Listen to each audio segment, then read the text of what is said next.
Good afternoon, everyone. My name is Amber Sharples. I'm the Executive Director of the Oklahoma Arts Council. I want to sincerely thank you on behalf of our board and staff for carving out this time and this day. We know you're incredibly busy, and we look forward to an opportunity to share the state of the arts in Oklahoma and hear more from you about how we can continue to provide resources and services to support and empower your work across the state.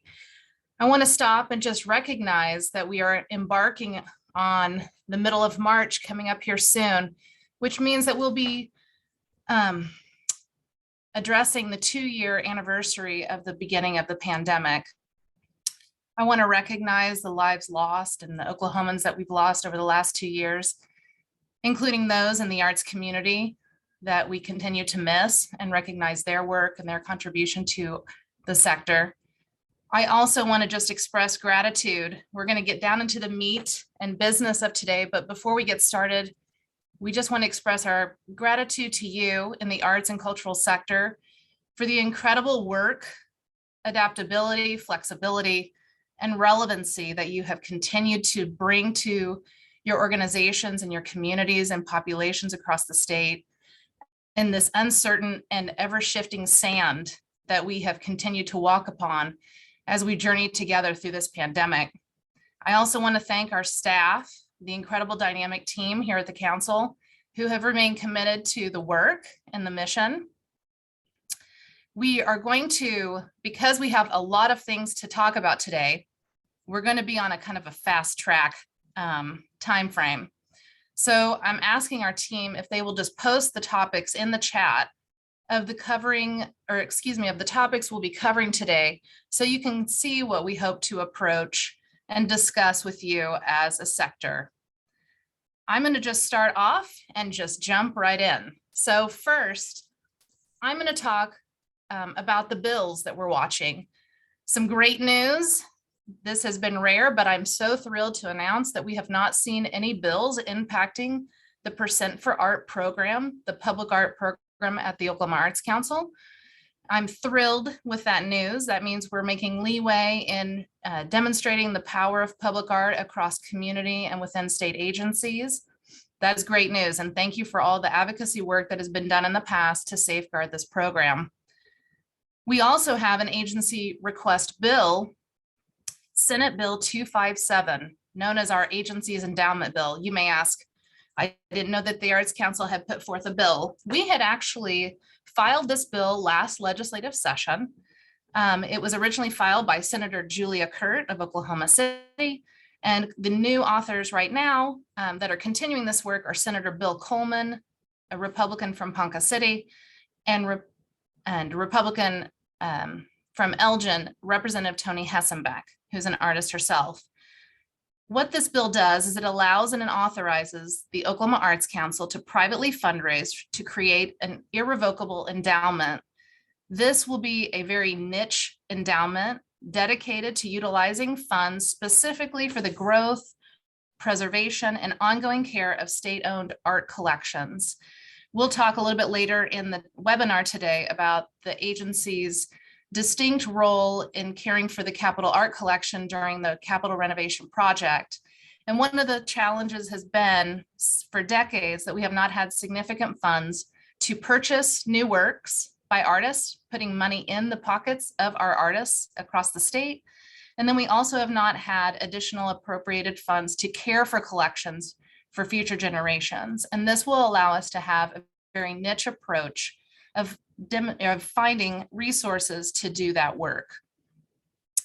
As I mentioned, it passed out of the Senate last year, and this year it has just a couple of milestones left in order to maybe become law. First is that it recently passed out of the Subcommittee on Education in the House with a 13-0 vote, unanimously passed, and so we're thrilled about that news. It next will go to a second committee, the House Appropriations and Budget Committee. And once it passes out of that, crossing our fingers, it will then go to the House floor. And if it passes the House floor, then it will be sent to the governor's office for his signature. So you may hear more about this as we approach Arts Day We're looking favorably that this will gain positive momentum and seen favorably in the legislature because it has no fiscal impact, and we will not be taking any appropriated dollars to do this work. It will actually bring new resources to our agency and to the people. We are continuing to watch other bills, such as education bills that may impact arts education, and we will rely heavily on Oklahomans for the Arts to help convey any bills that we want to put on your radar. Next, we are in the heart of legislative session, and the purpose of this session is not only policy development and approval, but also developing the fiscal year 2023 budget. Our current appropriations from the state are just a little over $3 million. Our proposed budget request is a $1 per capita, $1 per Oklahoman investment in the arts. And that puts our request at $3.9 million, almost $1 million increase request. While the economy is strong, we are hearing from legislative leaders. They are alluding to a flat budget. We are concerned about increased costs, not only to our agency, but the increased expenditures that you all are incurring because of your hybrid programming, your continued use and new adaptations of business measures that you're doing in order to make sure that you can get your programs and services to your constituents.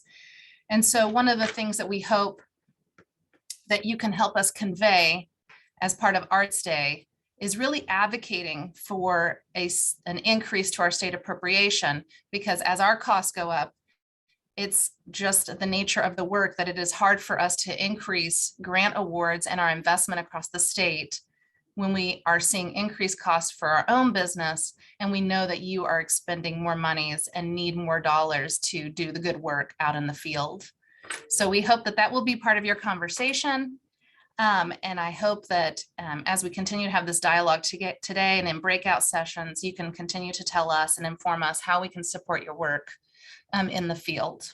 So with that, I will place it back to our team to continue our discussion.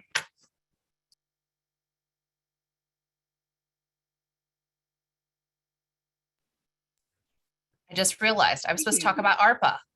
So I will talk about ARPA. I apologize. I was getting so excited that we just got through the budget.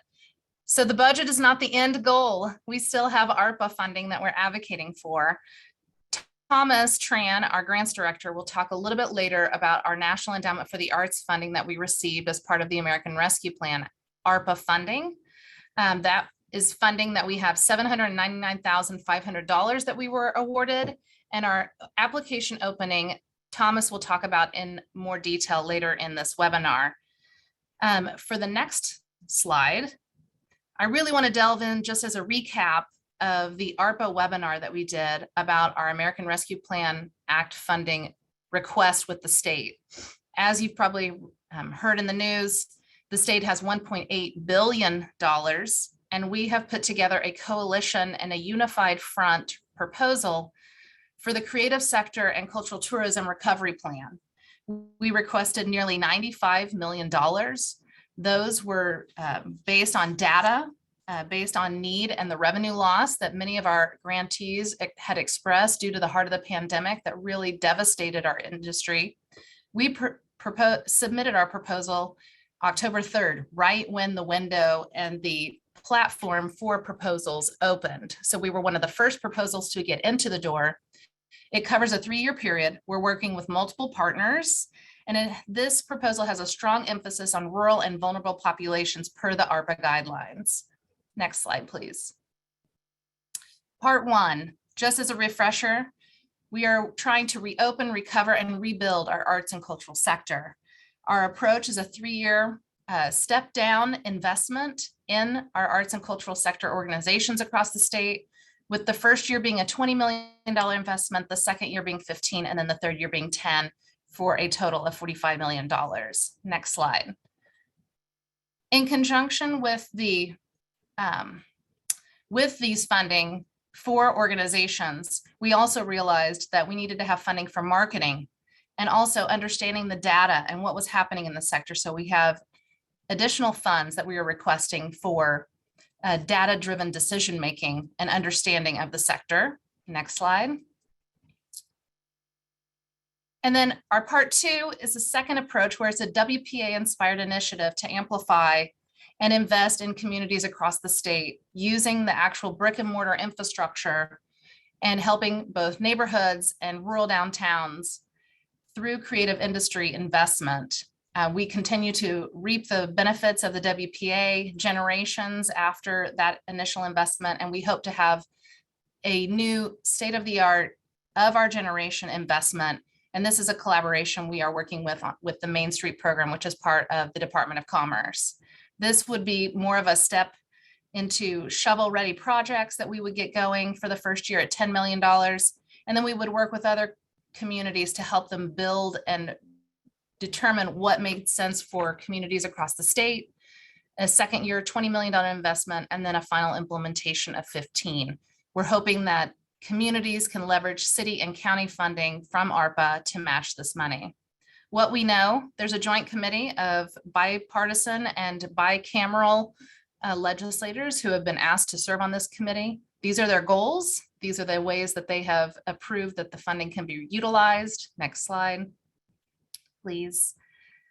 And what we know right now, our proposal is still being vetted through conversations with legislative leaders. What I'm hearing is that right now with Omicron, whenever it really spiked up with that variant, the emphasis went to really determining both broadband as well as healthcare initiatives and nursing shortages. But we continue to have consistent dialogue, trying to focus on the importance of rural and vulnerable population, cultural infrastructure across the state. This funding has to be encumbered by 2024, so there's plenty of time. This is not a sprint, but a marathon. And so we are in the process of advocating for in a marathon mode, and we will continue to keep you updated. As soon as our proposal is put into a working group, we will let the sector know, because that will be a key time when OFTA will be working with you to help us convey the importance of the work that we're doing. Next slide. Of the working groups, it is most likely going to be that our proposal will be sent to the Government Transformation and Collaboration Working Group. This is the working group where I had made a presentation in September talking about what has happened in the sector, what we knew from the data of what we were seeing both in the losses, job freezing, job loss across the state, artist contract cancellations, and just the impact of the pandemic on the sector across all disciplines and all communities. So it is most likely that, given that we have already presented to this working group, most likely as a state agency, this is where our proposal will be vetted. And that is what we know to date. So what can you do? As part of Arts Day, we hope that you will continue to talk about not only our annual appropriations and the importance of seeing that increase due to COVID and the continuing impact.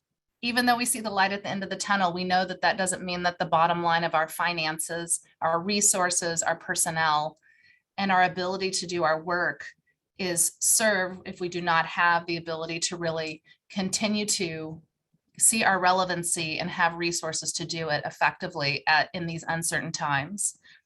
We hope that you will help us convey to your legislative members the importance of how, if you received CARES funding, how that helped you save people, jobs, and programs, and how ARPA money could be transformational for your work, and how if we received additional appropriations, we can continue to invest in the work that you're doing, because we want to invest in our people, and we want to keep jobs and see the jobs in the arts and cultural field flourish. We want to see us all thrive collectively, and we want to see programs be either sustained or grown where applicable. So please share your stories with your legislators, both in terms of the short-term appropriation investment, as well as how transformational ARPA money could be to your organization and your community. And so, but we will defer obviously to OFTA, Oklahomans for the Arts, in terms of helping you pull together your storytelling and having a united voice at the Capitol. So with that, I will finally defer to Tonnie. Hi, good afternoon. I'm Tonnie Dosser. I'm the Executive Director for Oklahomans for the Arts, and we are hosting the Arts and Culture Day on Wednesday, March 23rd. from 9 to 1 at the state capitol.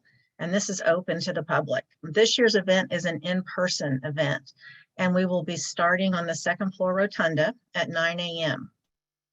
The second floor rotunda will also be the home of many artists, live performers, and several arts agencies will also have a presence. So you'll be sure to visit that space throughout the day. We will have 2 sessions.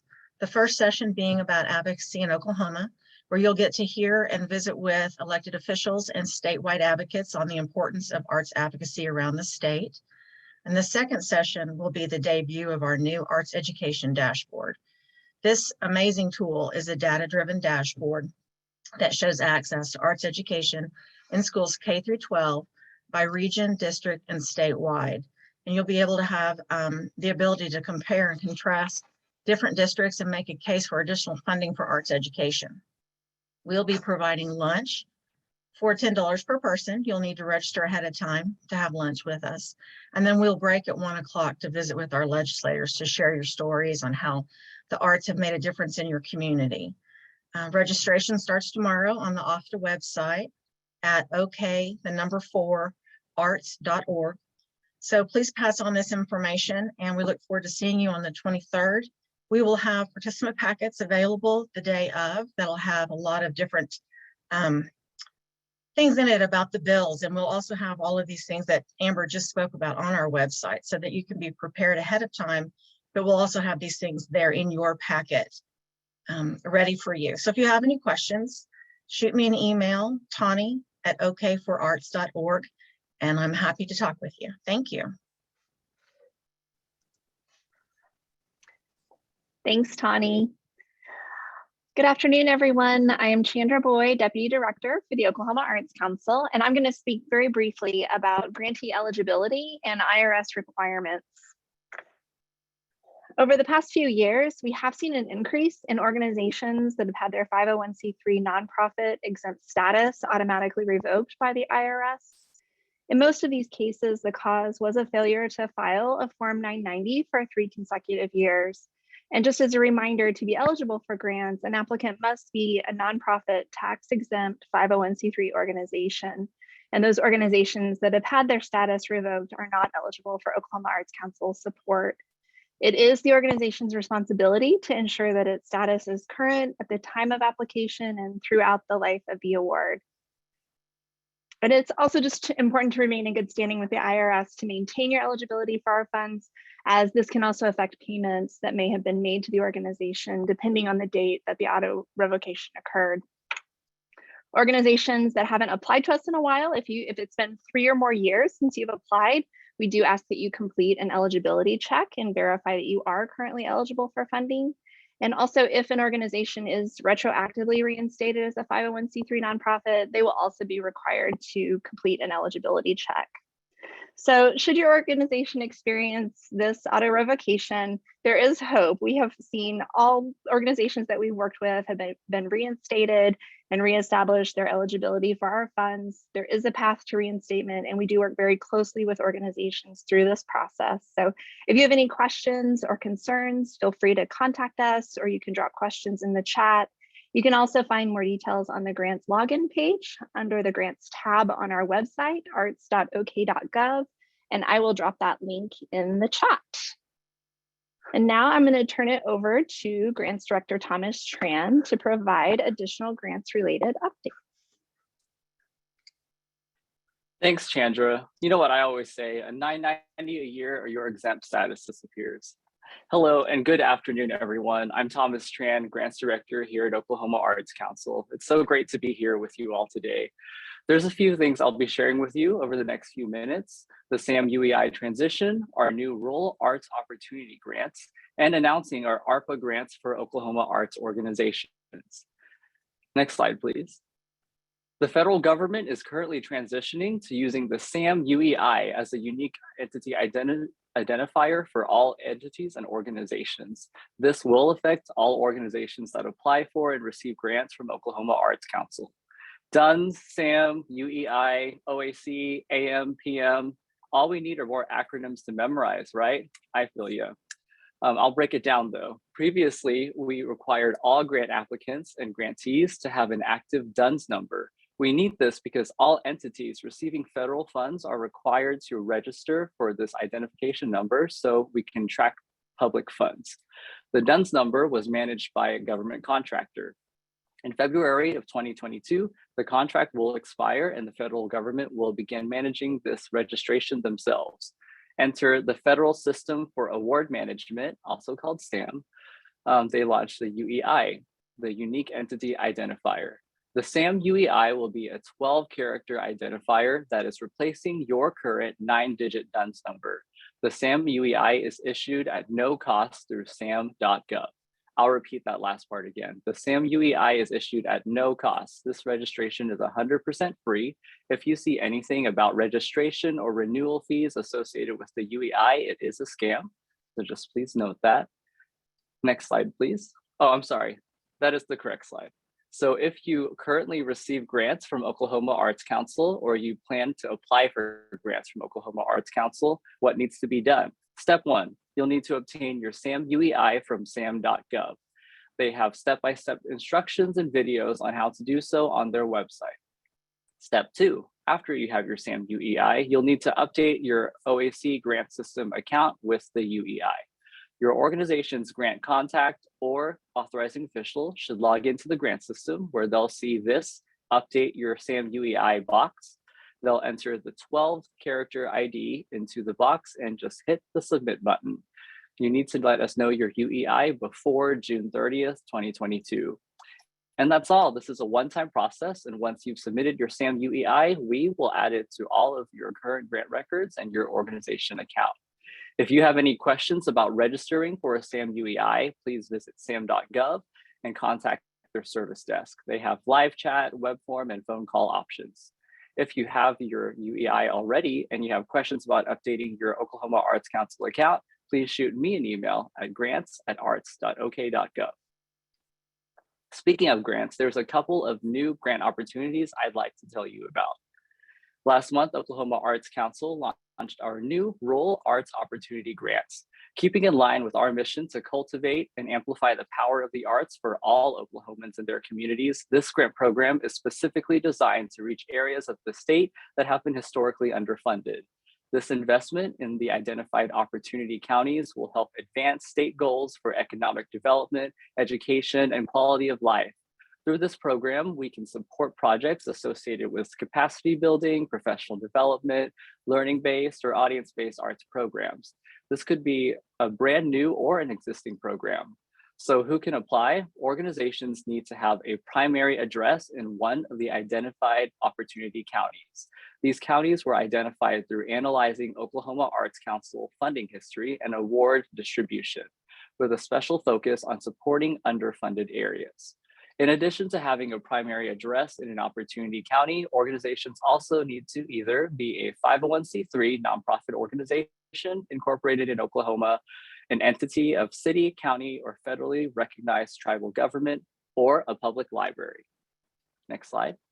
Eligible projects need to take place between July 1st, 2021 through June 30th, 2022. Eligible organizations can receive up to $5,000 to support their project. A one-to-one match is required. Applications are accepted on a rolling basis. Send in your application anytime as long as your project has not ended yet. You can find more information about this grant program at arts.ok.gov.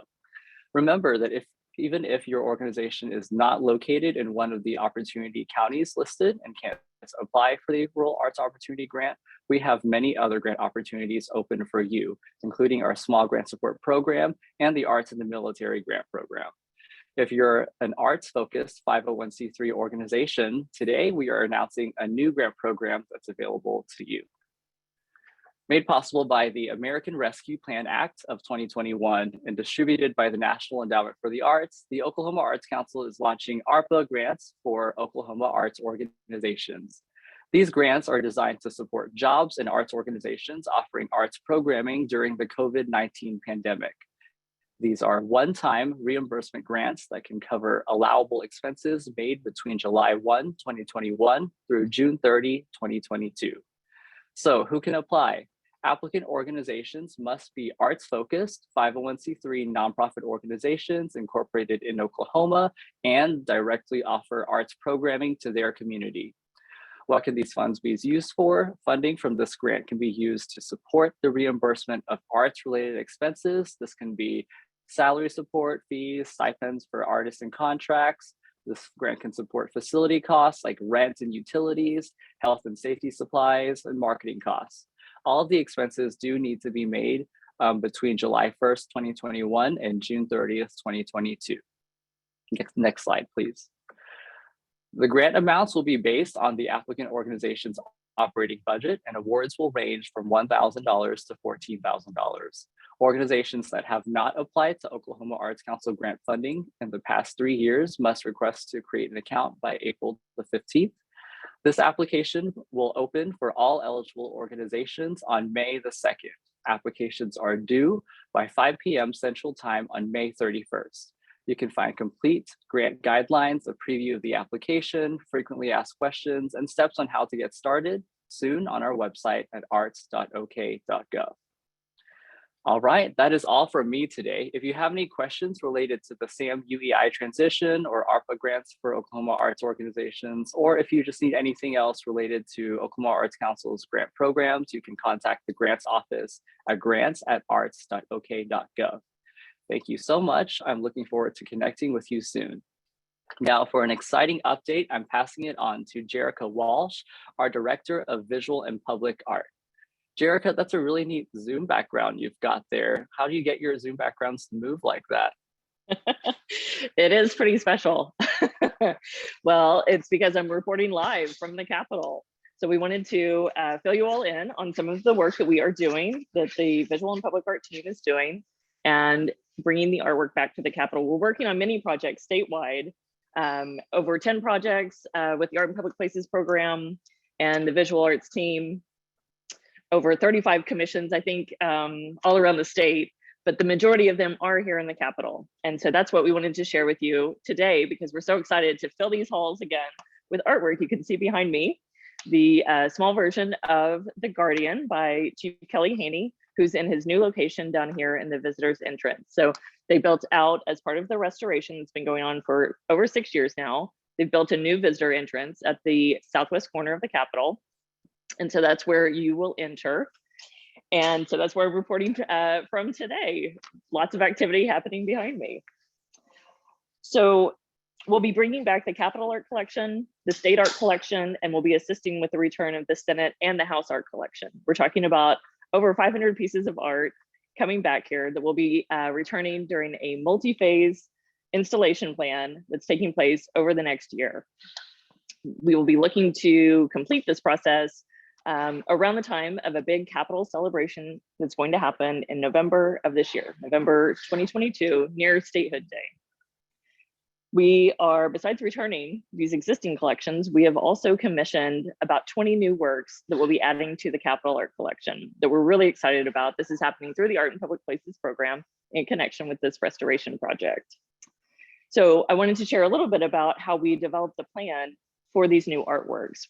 We conducted, within the Visual and Public Art team, conducted a comprehensive data-driven analysis of the existing artwork. We really looked at narratives that maybe hadn't been included yet, or communities that weren't reflected in the artwork, so that we could start to tell some of those stories. And so that's what we've really focused on with these new commissions. We conducted listening sessions with various communities statewide and with stakeholders here in the Capitol, with House and Senate leadership, and other key contacts that work here in the Capitol. We've developed a chronological and thematic progression that starts here in the visitors entrance and progresses all the way up to the 5th floor. We have new spaces, like I mentioned, this visitor entrance is new, and so a lot of our commissions are focused in this area. We have a new rotunda back here beyond the Guardian. There's a new rotunda here on the ground floor where we will bring in a suite of murals. And so we're really looking at addressing the breadth and the depth of Oklahoma's unique history and building a very visitor-centric and educational focus with these new artworks and the installation of the work, really trying to maximize the use of the funds. So a little bit about the visitor entrance piece. We're starting with pre-statehood is our focus in this area. And so we looked at original inhabitants of this land, the indigenous peoples that were already living here, and have some pieces focused on that. We have an exciting mural that we'll be adding with a focus on Spiro and looking at that vibrant hub of commerce that existed here for many, many years, trade going back and forth from shore to shore, to create some excitement around that. Not everyone thinks about it in that way. Also including a bust of Chief Allen Wright, who coined the term Oklahoma. So really building out some history that maybe people aren't as familiar with here, and then progressing into that rotunda, it's a focus on immigration. So we had the original inhabitants, and then also looking at everyone else that immigrated here. So we'll have a focus on industry with our state motto of labor omnia vincit, and showing a breadth of different industries that you will see throughout the years with our immigrant communities here in the state. As we progress upstairs to the first floor rotunda, we've got a focus on African-American history. We'll be adding in some really exciting new murals, focusing on history events that haven't been told here before. The Katz Drugstore sit-in, which is not as well known in the civil rights movement history, but it really did start right here in Oklahoma. And we'll also have a mural focused on Black Wall Street. In connection with the civil rights movement, we'll have a new bust of Clara Luper, which we're really excited to include her. Moving on up to the second floor, we'll have a new Hall of Heroes. This is a military themed area just off the rotunda in the Supreme Court hallway, with a carefully curated selection of artwork focused on military themes. We're really thrilled to bring this spot into the Capitol and give a great place for all of our veterans that are visiting the Capitol to kind of gather together. We'll also have a Medal of Honor plaque honoring those recipients. So we're really looking forward to bringing that space in. We'll also add a new lunette mural, which is very large. We have a few of those around here in the Capitol. It's over 9 feet tall and 22 feet wide. It will be focused on the impact of women in leadership in Oklahoma. And it is placed along with the Hall of Governors. So we'll be bringing those busts back as well. Here in a moment, I'll kick it over to Marissa Ragland to talk about our Betty Price Gallery, but it is on the second floor and we're glad to be bringing it back in its new location.